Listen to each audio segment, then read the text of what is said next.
This episode of This Printed Thing is sponsored by PCBWay. Did you know that even if you don't have a 3D printer, you can still get your stuff 3D printed by PCBWay? They can also do injection molding, CNC machining, and they can even help you design and fabricate boards for your electronics. Use PCBWay for all of your prototyping needs. Prototype the smart way with PCBWay.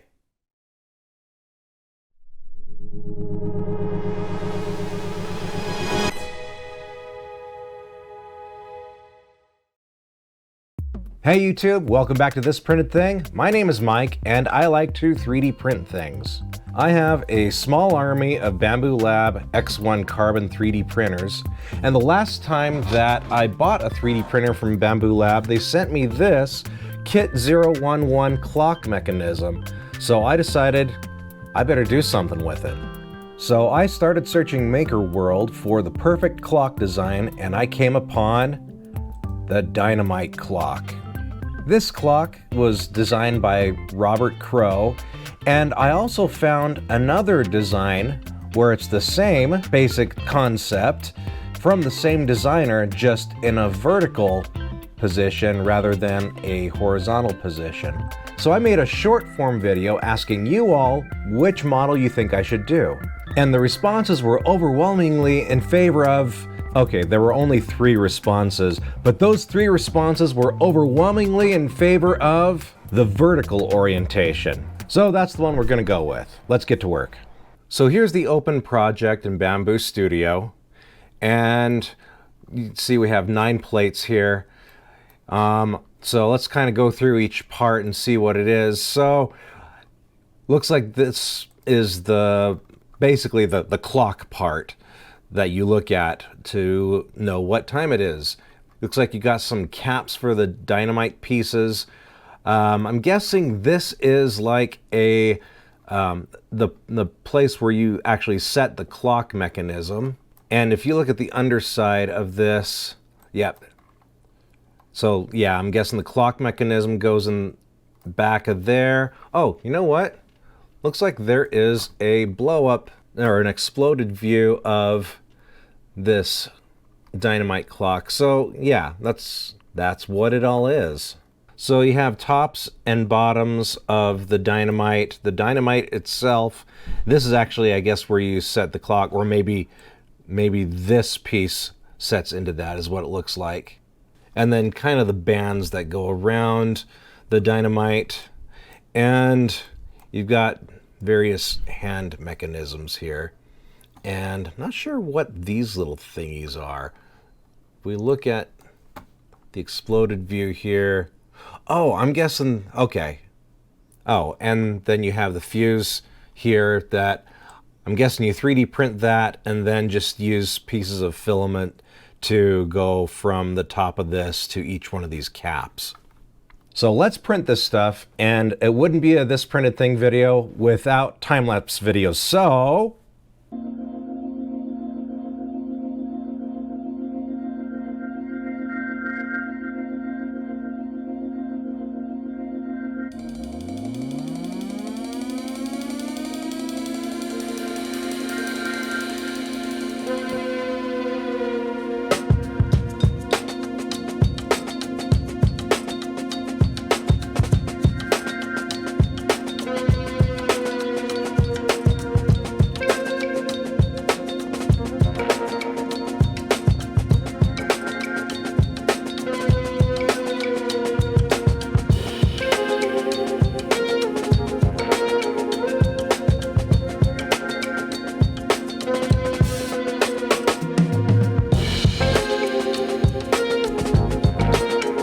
Alright, so here I have a bunch of parts and a can-do attitude. I hope it's enough. So, starting out, and I've got my MacBook here next to me so I can consult the exploded view. So, here we have a bunch of little tiny parts. We'll just dump those out and put them aside for now. So we got one of these, and it should just kind of slip in, but there's a very thin groove here, and there's a lot to put into that groove. So there we go. And what we may want to do is add a little bit of glue to this. In fact, that's exactly what we're going to want to do. And if you've been watching my channel, you know that I usually use 3D glue, but where this is so very intricate and such a thin line, I think that 3D glue is going to be a little bit too messy. So I'm just going to add a little bit on the inside here. In fact, I'm not even going to do it in all places. Just enough to kind of bond it in a few places. Now this is actually Gorilla Super Glue gel, so it's not gonna run all over the place. So now we'll just kind of slip this back in. And it's made a little bit of contact with the glue, which I think is going to be enough to hold it in place because it is pretty snug. We're going to want to do the same thing on the top side, because next we're going to put this thing in there.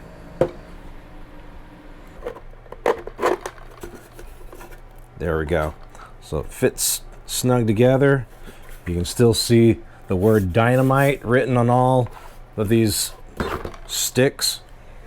And then we basically have the same thing for this top end here. We got one of these and we got one of these. Now this one actually has a little thing in it for one of our knobs here. So glad I noticed that now. Actually, looking at it more closely, it doesn't really show that in the exploded view, but this little hole here at the top is going to be where we put our fuses through. One thing you do want to make sure of is that this hole that I keep talking about is facing the same direction as where your clock is going to go. Okay, so we've gotten this far. This is going to be our top, this is going to be our bottom. This is our top because, once again, we have this hole in through here, and it's facing the same direction as where our clock is going to go. Now, we have these little discs. We have some with holes and some without. The ones with holes are going to go on the top because that's where our wires or our fuses are going to go through. So we'll cap these in here. We'll cap the other ones down here at the bottom. Again, just adding a little bit of super glue. Then we just push in our cap like that, and we're good. So now that we have this put together, let's look at the clock part. And to start out, again, we have this clock mechanism.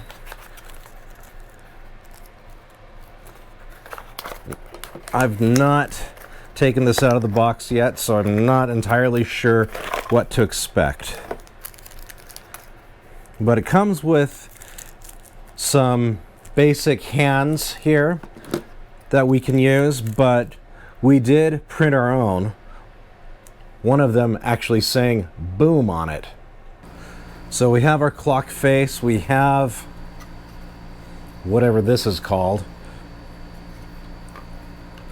and we're just going to slip it in like this.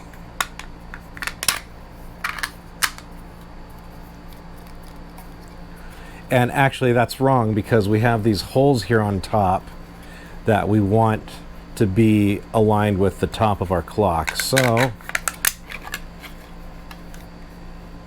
let's turn it around. And there. Now if we put our clock mechanism in right here.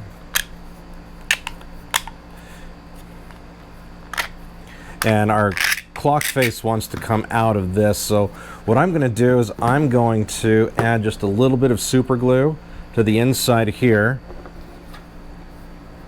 so that it quits trying to come out. So now we have our clock put together, our clock mechanism here. It's poking out through the front. Now let's add some minutes, or some hours, and some minutes. So we're pretty much, I think, gonna just snap them in. Before we do that, we do have some extra parts that came with our clock mechanism. We have a washer and a nut. Here, let's apply those, and that will keep our clock mechanism in place. Also, be a proper spacer for these threads here. So we'll add our hours and our minutes. So if I put in one of my batteries here, so I don't see any harm in leaving this like this while we put together the rest of it. All right, so we're back to this bad boy. This is obviously just going to fit right into here, and this clock still keeps trying to come out. The clock face does, because the super glue hasn't set yet. But no need to glue this into here, of course, because you want to be able to remove it. Plus, it has these little holes on the sides that match up to these little tabs on the sides of our clock. So it should just snap into place.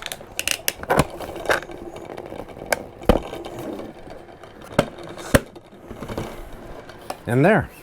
This is already looking good. Now we've had these little things here, like these little pseudo knob thingies. They're just going to go into these holes in the top of our clock face here. And I don't know if there's really a set orientation or set way to do this, because they all look like they're the same size. I'll go ahead and do it how it does it, how it shows in the exploded view, with that one right there, that one on the top, and that one right there. Of course, I'll add some glue so that they stay there permanently.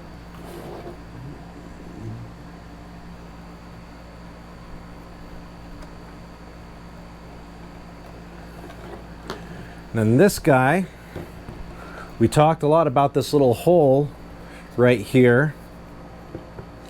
And this is going to go right through it, and we'll want to push it down as far as it'll go, leaving this gray part just above the line of the dynamite.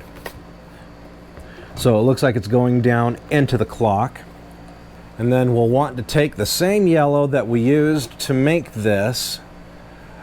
We'll want to cut 1, 2, 3, 4, 5, 6, 7 strands of it.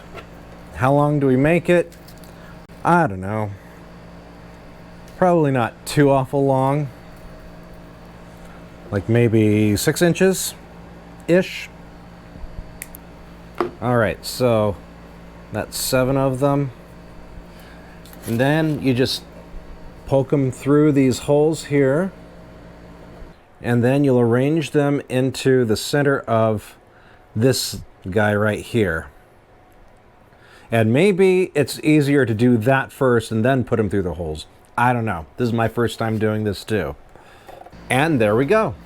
Now it was a little easier, I found, to push them into this piece before inserting them into these holes. So keep that in mind. So now I have a clock that looks like a bomb. Now I will say that if you plan on doing this, I would advise you to not take it to a concert or an airport or any place with high security, especially if you pack it in your luggage. Might raise some eyebrows when you go through security. But that's all the time we have today. If you like content about 3D printing, please consider subscribing. And now that you're enabled and empowered to make a clock that looks like a bomb, go out, fire up those 3D printers, make something awesome.